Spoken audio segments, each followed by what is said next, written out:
সরকারি অফিসে দুর্নীতির বিরুদ্ধে লোকায়ুক্তের ভূমিকা নিয়ে সচেতনতামূলক আলোচনা সভা।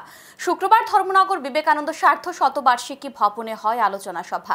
অনুষ্ঠানের উদ্বোধক হিসেবে উপস্থিত ছিলেন বিধানসভার অধ্যক্ষ বিশ্ববন্ধু সেন। এছাড়াও উপস্থিত ছিলেন লোকায়ুক্ত বি.কে. কিলিকদার, ধর্মনগর পৌর পরিষদের চেয়ারপারসন মিতালি রানী দাস সেন, প্রাক্তন লোকায়ুক্ত কল্যাণ নারায়ণ ভট্টাচার্য, বিধায়ক বিনয় ভূষণ দাস, বরিষ্ঠ আইনজীবী অজিত দাস, অতিরিক্ত জেলা শাসক বিপ্লব দাস, ধর্মনগর পৌর পরিষদের মুখ্য কার্যনির্বাহী আধিকারিক সজল দেবনাথ সহ অন্যান্যরা।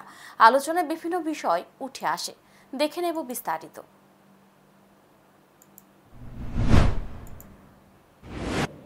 তেমনি যখন রাজ্য সরকার বা সরকারি ব্যবস্থাপনায় সরকার ঠিকমতো কাজ করছে কিনা, সরকারি তন্ত্র ঠিকভাবে কাজ করছে কিনা সেই দেখার জন্য জনগণ আর সরকারের মাঝখানে আরেকজন দাঁড়িয়ে থাকেন, আরেকজন আছেন, সেই জিনিসটা হচ্ছে লোকায়ুক্ত।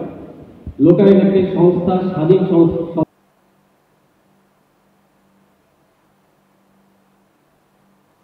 এখন সময় বিরতির সঙ্গে থাকুন।